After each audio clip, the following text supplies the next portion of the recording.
Leur Excellence, Monsieur le Président de l'Assemblée nationale des États membres de la CEDEAO, Leur Excellence, les représentants des organisations des assemblées parlementaires internationales, Mesdames et Messieurs les présidents des institutions, Mesdames et Messieurs les membres du gouvernement du Burkina Faso, Mesdames et Messieurs les représentants des organisations internationales et interafricaines, honorables parlementaires des pays membres de la CEDEAO, distingués invités.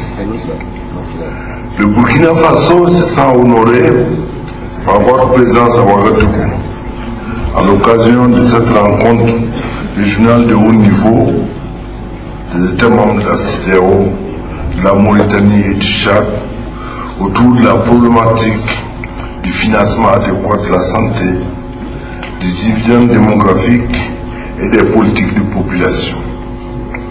Aussi, permettez-moi, au nom de la représentation nationale du Burkina Faso et du peuple burkinabé, de souhaiter une chaleureuse bienvenue à toutes les délégations, à celle du Bénin conduite par son président, le président Mbéji, à celle du Mali conduite par son président, le président Sidibé, à celle du Niger. Je vous demande de ovationner les présidents qui ont fait ce déplacement. Je voudrais également féliciter les délégations de la Côte d'Ivoire, de la Gambie, du Ghana, de la Guinée-Bissau, de la Guinée-Conakry, du Libéria, de la Mauritanie, de la Sierra Leone, du Tchad, du Togo, du Sénégal et du Nigeria.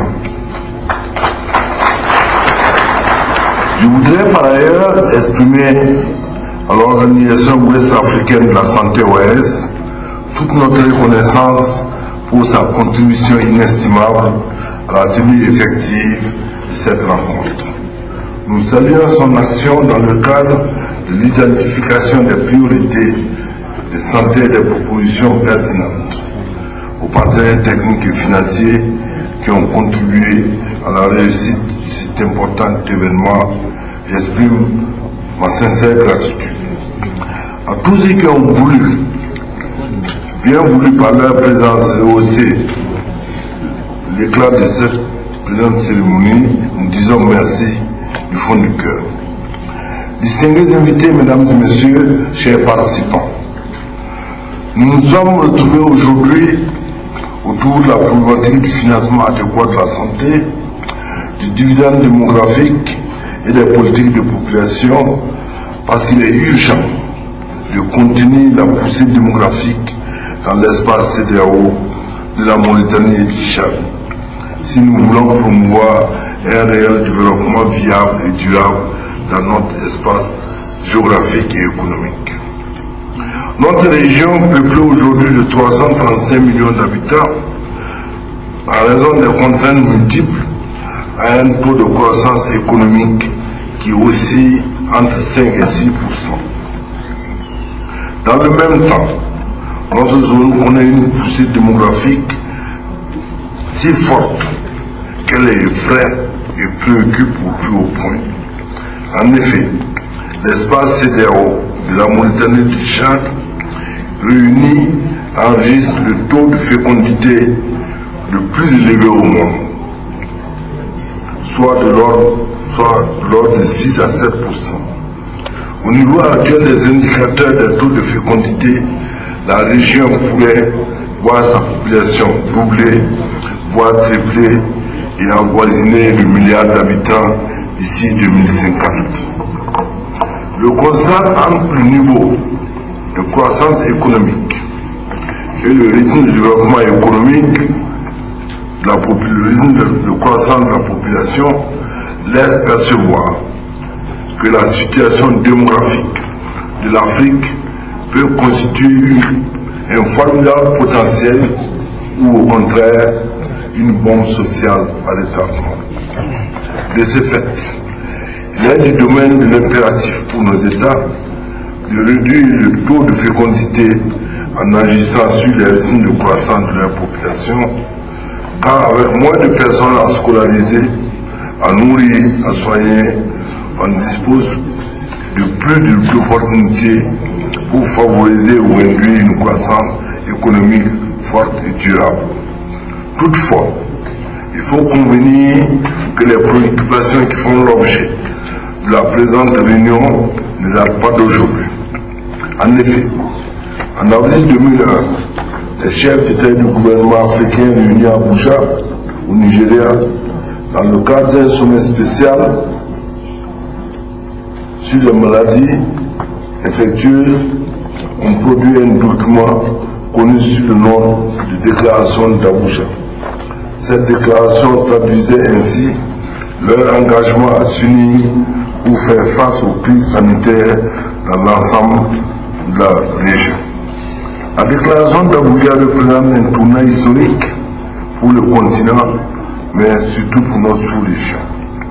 Pour la première fois, les États africains déclaraient que le sida était une urgence entière et qu'il fallait consacrer au moins 15% de nos budgets au secteur de la santé.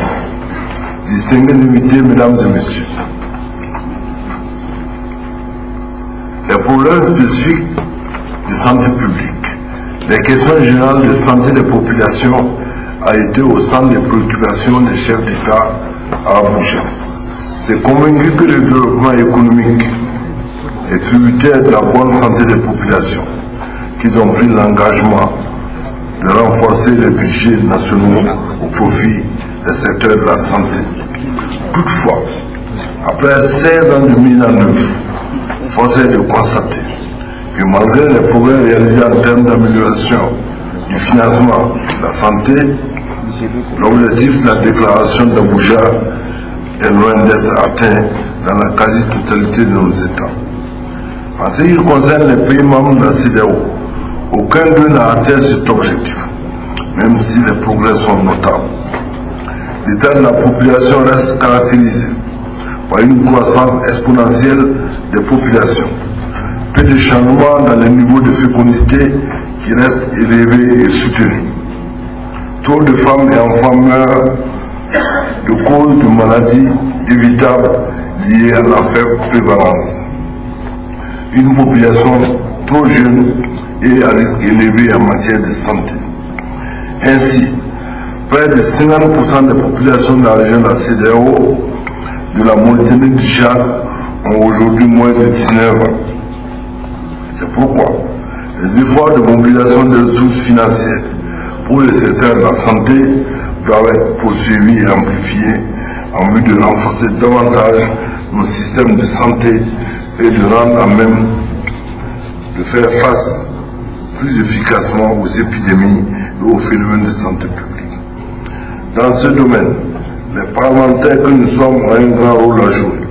Nous devons davantage marquer notre audace, inscrire la question de santé de population au premier rang des priorités et faire des arbitrages conséquents lors des examens budgétaires soumis par les exécutifs.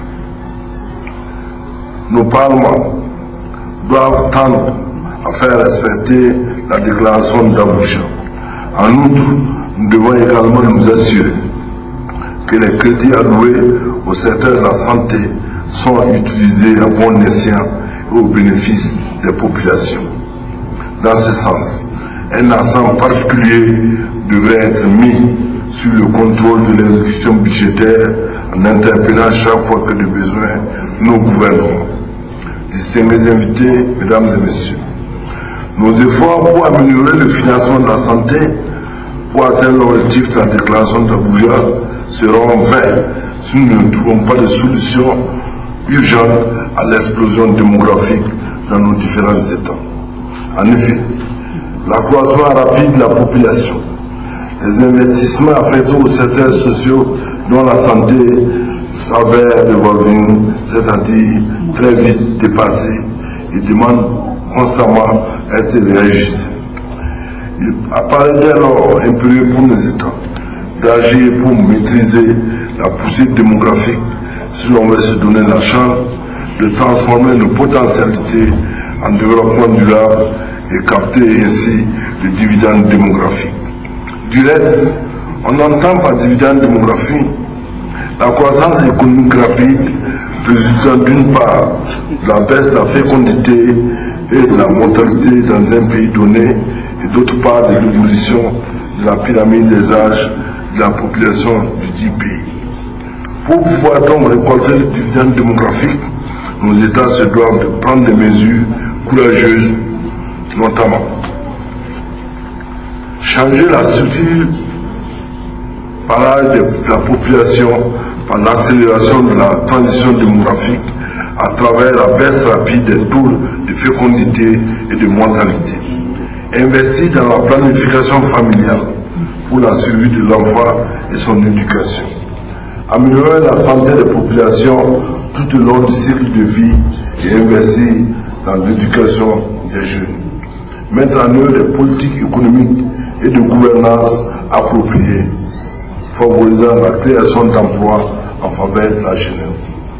C'est à ces conditions que nos États pourront connaître l'émergence, à l'exemple des dragons de l'Asie qui ont su tirer profit avec succès du dividende démographique.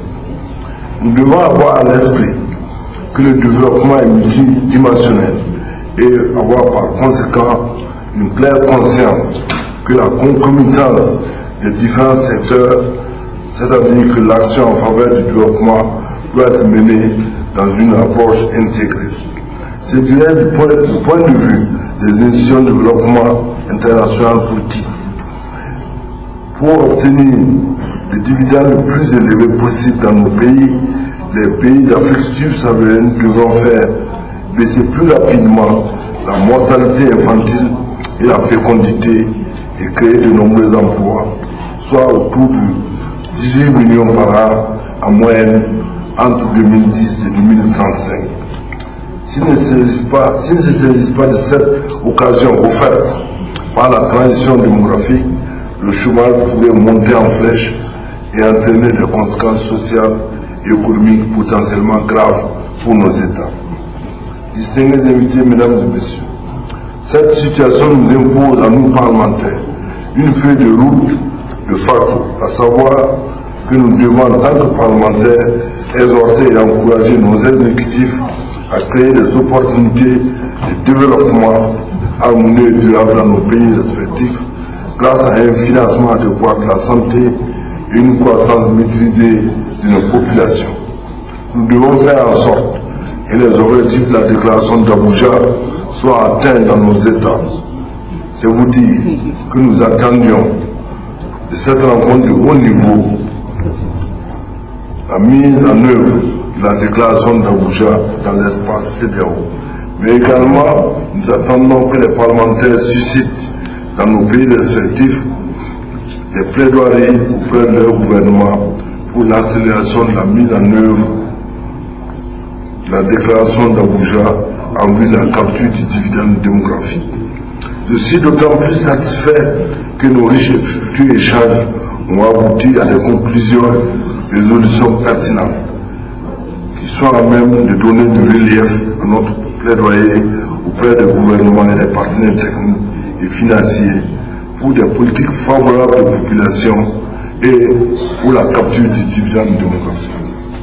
Je voudrais en cet instant vous remercier d'avoir fait le déplacement de Ouagadougou. Je voudrais notamment remercier l'OAS et nos différents partenaires techniques et financiers qui ont permis la réussite de cette rencontre de haut niveau des parlementaires qui, j'en suis sûr, vont changer la donne en ce qui concerne le financement de la santé et la capture du dividende démographique. Mesdames et messieurs, Excellences, Messieurs les présidents de l'Assemblée, je voudrais à cet instant vous souhaiter un bon retour dans vos pays respectifs et surtout une bonne application de nos résolutions, la déclaration ici de notre rencontre. Je vous remercie.